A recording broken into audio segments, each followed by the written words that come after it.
Hi, welcome to Happier Ladies, a podcast where we discuss all things related to the Happier and Happier in Hollywood podcasts.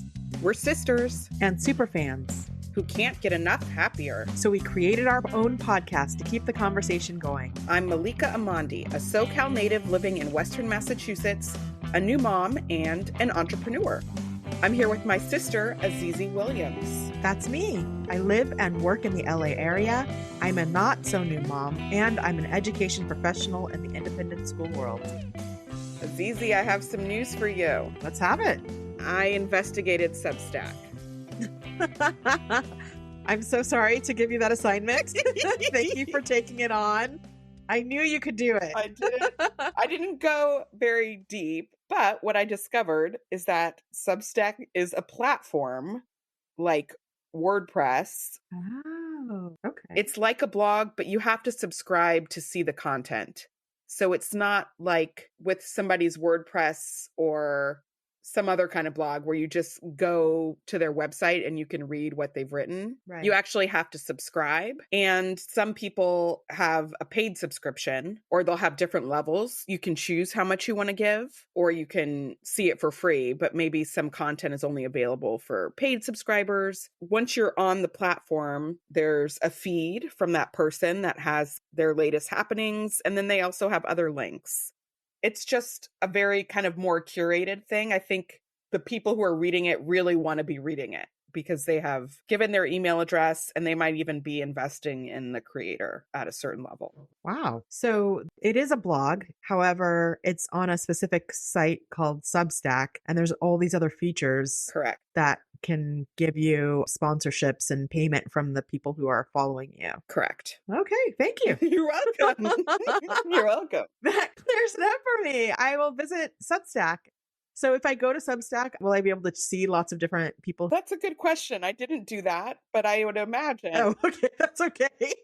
I was just Googling Ayurveda Substack. There were like several that popped up, but I never thought about going just to Substack first, but possibly. Or if I download the Substack app. Exactly. Then I could maybe see different people and their writing, but I wouldn't see their writing on Pinterest because it's not free. Exactly. For some people it is free, but it's behind a subscription wall. Thank you, Malika. You're welcome. That was so informative. I hope that some listeners appreciated that also.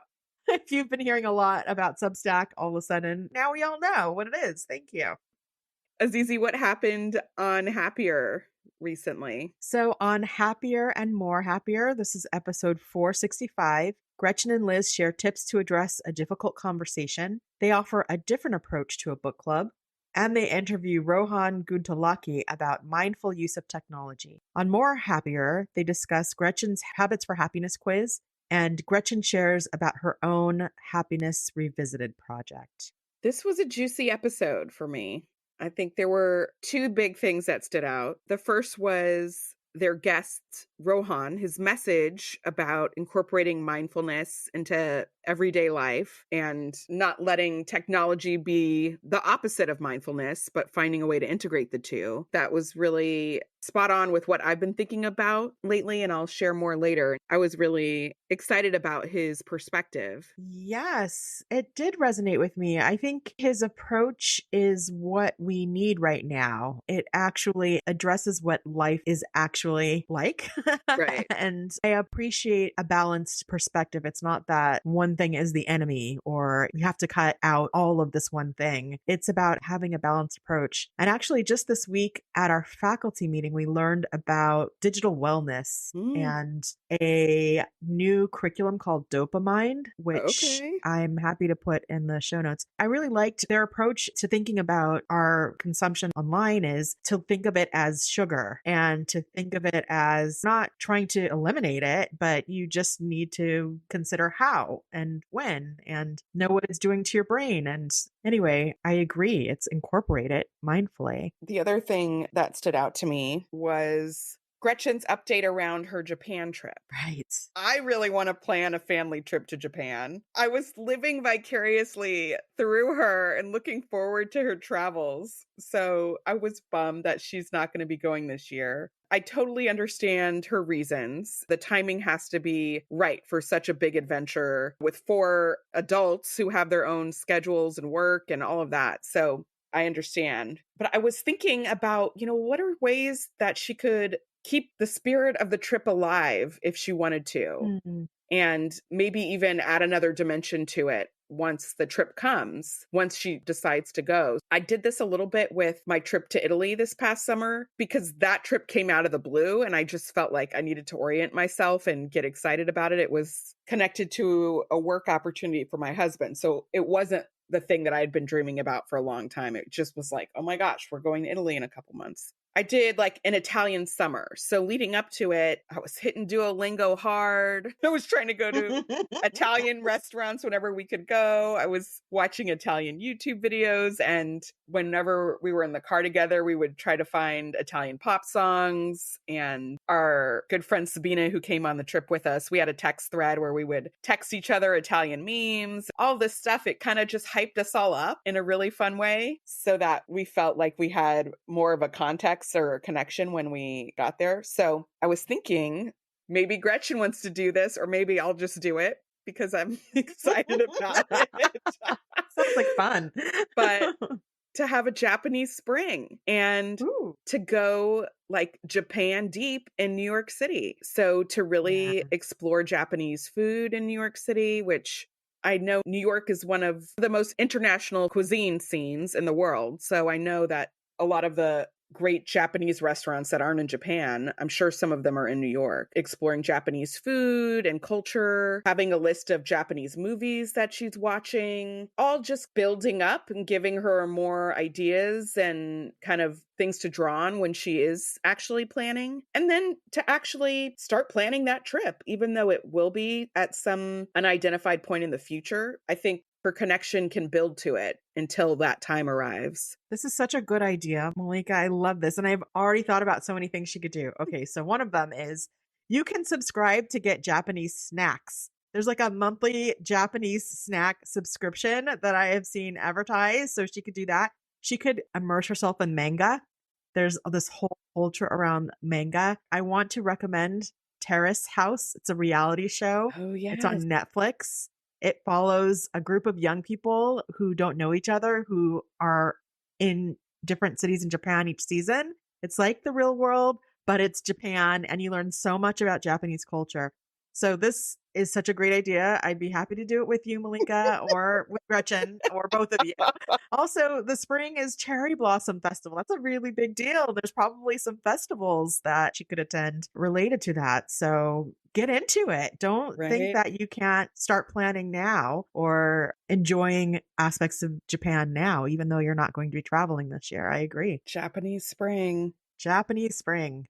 Okay, Malika, what happened on Happier in Hollywood this week? In Happier in Hollywood, episode 349, Sarah and Liz share lessons learned from completing the first draft of their novel. They interview Brooke Sitgraves about her new documentary, and Sarah gives an update on her happiness project by sharing her 24 for 24 list. I love hearing Sarah's 24 for 24 list. Yes. And thank you for the apple a day shout out, by the way.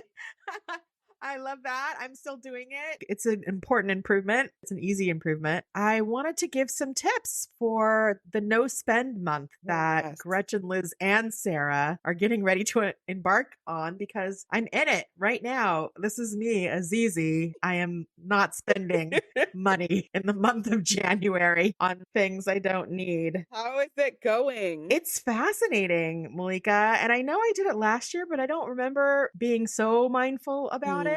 For some reason this year, it's really helping me learn about myself. And Gretchen mentioned that Yeah. that's the impetus for doing something like this. When you restrict, you sort of learn more about yourself. And also, I've known this about myself. I'm an abstainer. I Mm. am. It's hard for me to say, I'm going to just do this a little bit or, some of the times, but if I commit to, I'm not going to do it, it's going to be more successful Mm. than me saying I'm going to cut back 10% or something like that. So this is similar. How did no spend work at Disneyland? I didn't buy souvenirs. So, okay, let me tell you some things. So, this is what I'm finding. Actually, it's good to crave things.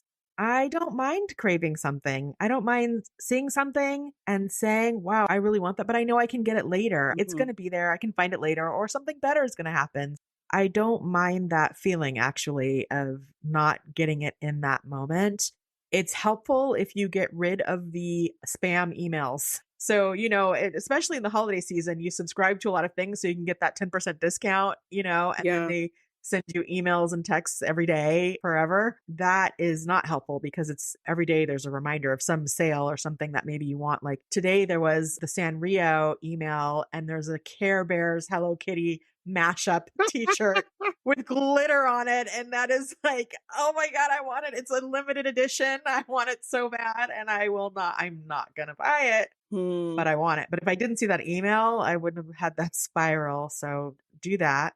I've really enjoyed taking pictures of things that I like. So we were at the mall the other day and the Body Shop, which I'm rediscovering. I loved when I was a teenager and I've kind of forgotten about, but we were in there and there were so many great things. I took pictures of the things that I want to come back to so I don't forget. And somehow having a picture on my phone feels like I have it or I'm not going to forget it. And I know exactly what to look for when I'm ready. I have to say, I am giving myself an out for experiences. Okay. So if there's an experience that I want, like right now, I'm trying to decide if I'm going to go see this new Broadway show called MJ about Michael Jackson. It's supposed to be phenomenal. Oh, It's only one more week in LA. I'm trying to decide if I'm going to go see it. And I'm kind of saying, well, it's an experience, it's not a thing. And I'm feeling a little fuzzier about experiences. okay. And the last thing that it's sparked is that I'm more interested in minimalism. There's this whole culture and all this material about how to live better with less. That's something that I'm interested in learning more about. Those are my findings so far. Those are great tips. And I like the researching minimalism because that's an active thing. Sometimes it can be hard to just focus on a not doing, or what Sarah Hart Unger calls this a negative goal when Mm. you are attempting to not do something. But researching minimalism is proactive, right? It gives you a thing to do that actually supports the other goal. So I think that's a good angle to bring in the The mix. other thing I'm using more is the library. And Hmm. we know we talked about it. We talked about Libby. I can look up magazines on minimalism now and I don't have to buy them, and audiobooks and all of that. That's fantastic. So really using the resources that are out there that are free. That's great. So your Libby's all integrated and set up now? So my Libby is integrated and set up. I was sharing with you a little disappointment. I'm looking at the audio book selection and I wanted to check out the Happiness Project. The Pasadena Library did not have a copy. Like they don't have an audio copy available. And so that's a little frustrating. It's frustrating when you can't just get the thing you want, but that's the library. So your suggestion of going to the LA Public Library is a good one. And I work in LA, so I'll explore that further. You should write to the librarian, the head, and just say, I can't believe you don't have this important work of our time. There's an option to request. So I didn't write a letter, but I did push the button to request. So hopefully that goes somewhere.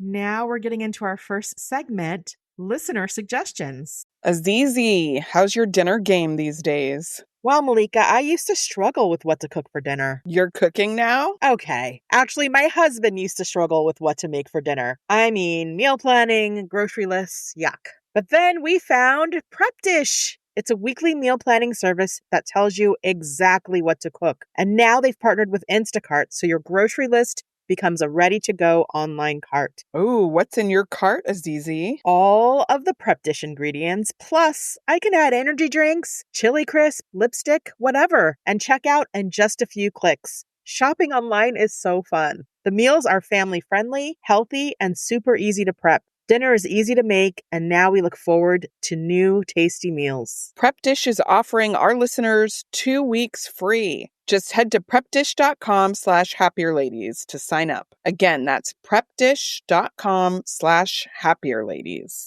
Claptrap here. 2 big things are coming this fall. Borderlands 4 and Spotify Wrapped. So stop listening to that one playlist that reminds you of your ex who only made you cry. Talking about you, Veronica. And pre-order Borderlands 4, coming out September 12th. Rated mature. Over the past several months, we've been getting listener suggestions to handle some of our pressing issues: quality running shoes, dealing with mail, and also general advice and tips making folks happier. So we're going to share that wisdom that we've received. We've broken it up into themes. So our first theme is around running. Angie says, I too have had issues with wearing the wrong shoes, resulting in painful knees. I wanted to suggest 2 shoe brands to check out. I've had good luck with Brooks running shoes and also Ortho Feet. They have wide and larger sizes. Our next piece of advice is from Geeta in London. She left us a voice memo on Instagram. So the reason I had to jump on was in response to you asking for recommendations for comfortable shoes. I'm 51, my daughter's 25. As a teacher and a doctor, we are both on our feet all the time and always looking for comfy shoes. So the recommendations I have for you are as follows. Allbirds, Allbirds. They are amazing. The ones that my daughter, who's the doctor, is loving are the On trainers, ON, and the other ones are the Hokas, HOKAS. So I hope that helps. Much love. Do you have any running shoe updates, Azizi? I do. I guess my running shoe update is that I'm wearing my running shoes all the time now. Okay. I love the way I feel in the tennis shoes, and I'm turning into a tennis shoe person, and I never was before. So I'm still wearing the New Balance ones that I spoke about way back in our early episodes, but I want to expand now. I need a pair that's just for Disneyland, a pair that's just for the treadmill, a pair that's just for weekends. So I think there's room for all of these brands. Allbirds, there's a shop right in Pasadena in Old Town I've never been in before, so I'm going to definitely check them out. Thinking about your minimalism quest. You're a very complicated person. Oh, yeah. I'm not going to buy them this month, but I can envision like 5 pairs for different functions. I don't know. You're right. Okay. Minimalism. I mean, I support you, whatever you want to do with shoes. All right. You're right. So I did get a new pair of shoes. I got a pair of Danskos that were recommended, not the clogs that a lot of people have. It's a tennis shoe version. I got orthotics, custom-made orthotics that they then fit for those shoes. So this was the specific pair of shoes that the doctor recommended. And I kept asking about other shoes, and he's like, just stick with these for now. And I'm like, but what about? And he's like, why don't you just wear these ones for a while? Like, oh, okay. I have to say, I've had a Dansko pair of tennis shoes. They didn't fit. They weren't wide enough. So maybe you're finding one that is. The doctor measured my foot and told me the size to get. Oh. So it was not the size I would have gotten for myself. And it was a wide version. So it really helped to just have the specific measurements of my foot. That makes sense to actually have accurate information. And also, I can't say how much I hate the word orthotics. I hate that word. I just have to say it. It's just the worst. Anyway, I think there's one more. So Maria says, when I go through my running phases and have an achy knee, I have found that high quality compression pants can really help. Also go to the doctor, etc., but try some good compression pants. I would have never thought of that. I have 0 compression pants, never worn them. Something else to buy. Zizi, what's our next theme? Okay, so this is related to birthdays. So I think you and I were talking about whether or not to take your birthday off of work and also just having a really special moments around your birthday. So Cheryl wrote, I took my birthday off from work and I advise all others I know to do the same. It's always odd at work, especially if no one remembers until 2 p.m. and someone has to run out and get a card or a cake. I was a boss for many years and remembered staff's birthdays, but we could never come up with the best way to celebrate. Do we do all the birthdays once that month? Ugh. My other advice is to treat yourself somehow on your birthday. Can be anything, a spa day, a lunch, or a mani-pedi, a movie, anything but working. So this is an impassioned plea to take your day off from work on your birthday. Couldn't agree more. Our next note is follow up on having a message book for a family or a couple to share instead of exchanging greeting cards for holidays. This comes from Faith. She says, I don't know how your husband would respond to having his beautiful complimentary spirit channeled, but I did do this at the beginning of our marriage. I bought a Hallmarky book called Why I Love You, and then each year on our anniversary, we'd find a page that spoke to us. Write the year, and add our own detail or examples to it. Full disclosure, we didn't keep it up, mainly because he's not a word person. Sigh. But it was a fun idea and sweet to look back on. So my update is that Norm and I did get a book that we're going to start using this year. We found just like a journal that had numbered pages in it. We got a cover, a nice custom cover made for it on Etsy. We'll see how it goes. Valentine's Day is coming up, his birthday. So instead of doing the traditional greeting card, we're going to each write a note in a different page on the book and share our words of affection and expressions there. That's so fancy. You got a custom cover made just for this book. Maybe that's too extra. I don't know. I love it. I wanted it to feel special so that it wasn't just a random journal, but to feel like just a little bit elevated, that this is kind of a significant item. I can't wait to hear how this goes. So we definitely need to come back to this and have a whole segment on it. So after Valentine's Day and Norm's birthday, maybe after your birthday, we can report back and see how is this working and feeling, because I'm intrigued. Yes. What's our next theme? Our next theme is on reading more. K2 said, get audiobooks for free from your local library. It is simple to learn about Libby. Pop into the library and someone can get you started. So we've just talked about that. This is done. I'm all set up. Thank you for that suggestion. I'm really enjoying it. Malika, there's a Massachusetts tip. Yes. I know we have some listeners in my neck of the woods also. This listener says, I know that one of your goals was to go to Kripalu. I live in Western Mass. Kripalu had a one-day scholarship for people that live within a 60-mile radius last year. I ended up getting a free day there. It was a great experience. Love this insider tip. I definitely want to go. Now I can get a discount for living nearby. Those are the best tips. Yes. Coupons. Love that. Save money. The next segment is on shipping. Raquel says, try Pirate Ship for shipping and have the service pick up the package and get priority mailboxes delivered to your house. That's a good suggestion.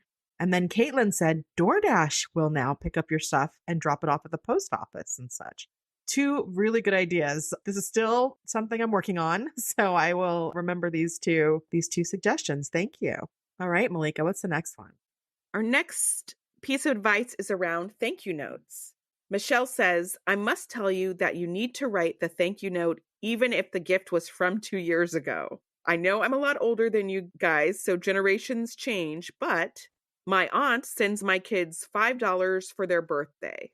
$5.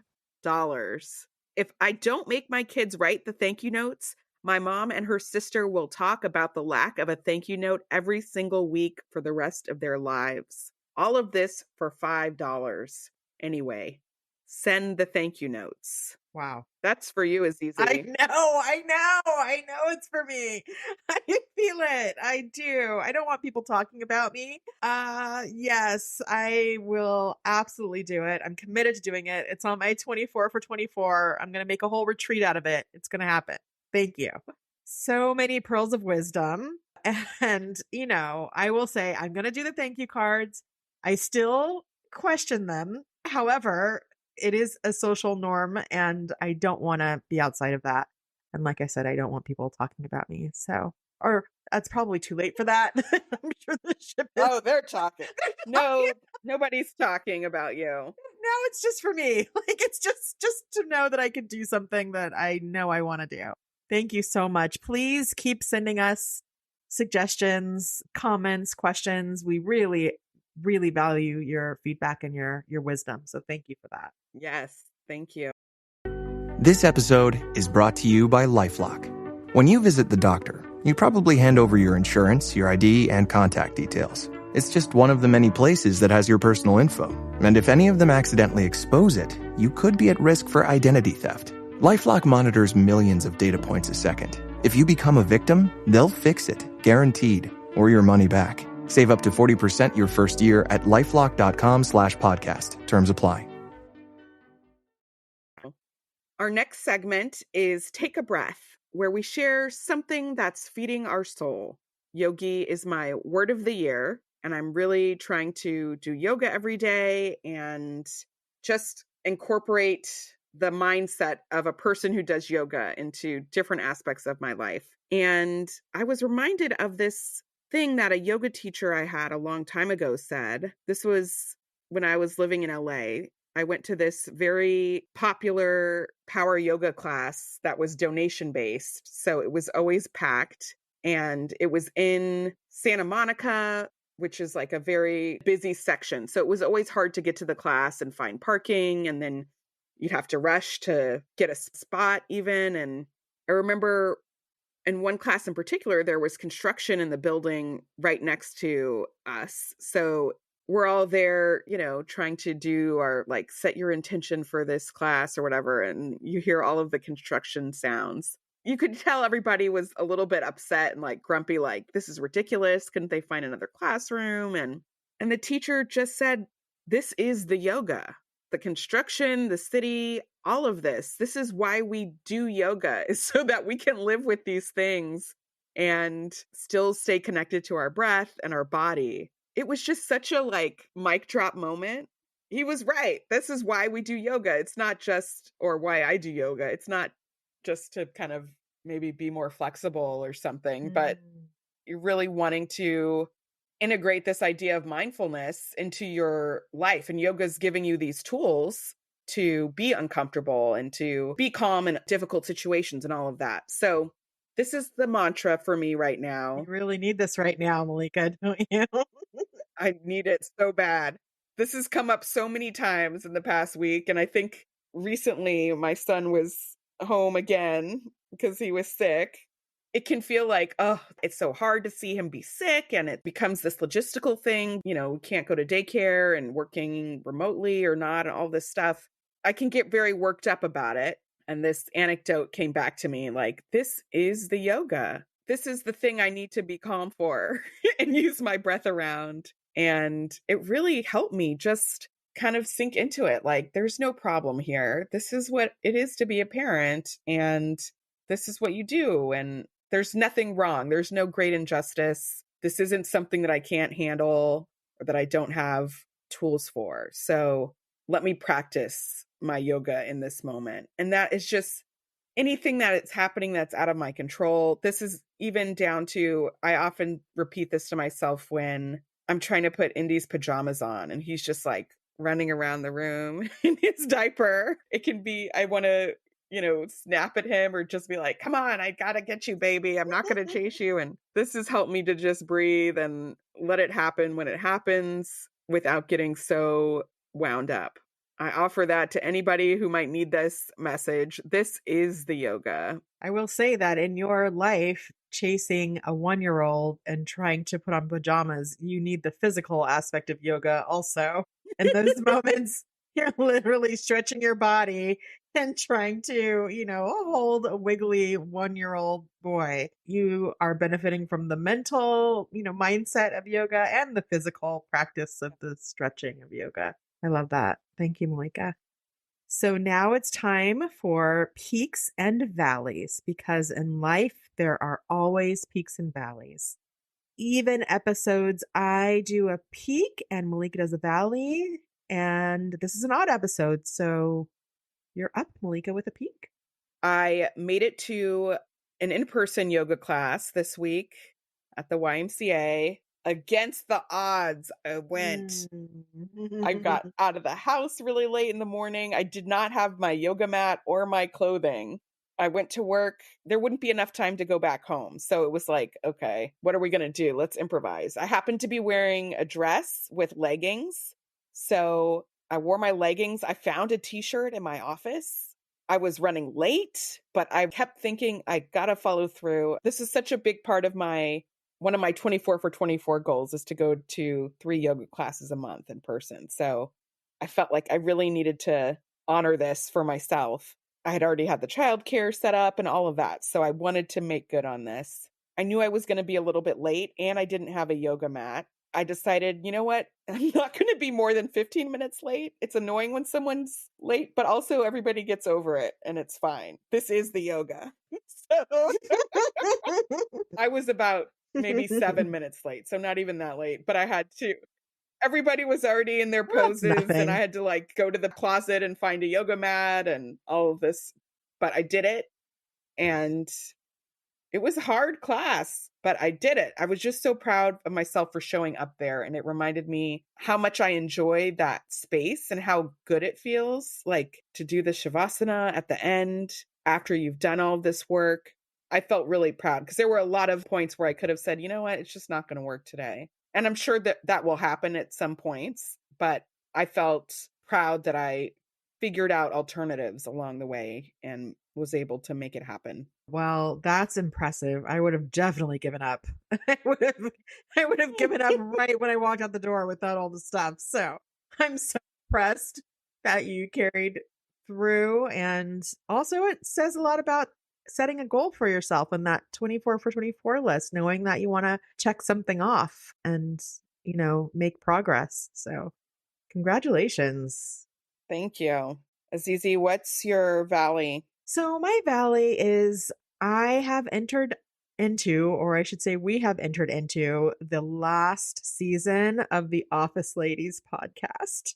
Oh. I am so sad. The Office Ladies podcast is a podcast, a rewatch podcast where Jenna Fisher and Angela Kinsey, who are Pam and Angela on The Office, recap each episode and share their own insights being on the set. I've been with them since day one. I too am a huge Office fan. And the whole concept of a rewatch podcast, I feel like they kind of brought it, or at least they made it popular. And now it's a whole genre of podcasts, which we are a part of also. Arguably, yes, we're in this community. We are in this community, and full disclosure, we are the Happier Ladies because I thought of the Office Ladies, which is also an inspiration for me. So they've recapped every single episode or every single season of The Office. They're on the last season and they're sad. They're talking about, you know, it's probably going to be over in about a year or so. It'll take them that long to get through all the episodes and they're thinking about what they're going to do next. But man, it's been a ride. It's been fun. I'm going to be sad to see it go. And I'm so grateful for that. Well, that is sad. The end of an era. What a huge kind of work that they have created. Yeah, a huge body of work. And I will say, it's so funny. Just like The Office, I re-listen to episodes of The Office Ladies all the time. Like I re-listen to the Office Ladies podcast of my favorite Office episodes. And it's a part of my wind down routine. And it's good. So they will continue to be on my playlist, but there won't be a new season. And I'm just grateful for that genre of rewatching and re-listening and how much enjoyment you can get out of it. Well, that brings us to the end of our episode. Azizi, let's leave on a happier thought. What are you going to try this week? Malika, I'm going to say to myself, this is the yoga. Even though I do not do yoga,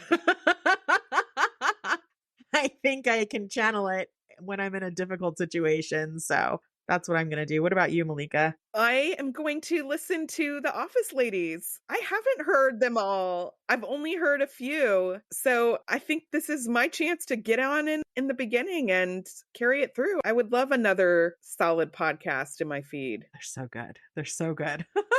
I love that for you. Thank you so much for listening to this episode. If you like us, rate, review, follow, and tell a friend. Send us a message at happierladies@gmail.com and tell us something you liked about Happier and Happier in Hollywood this week.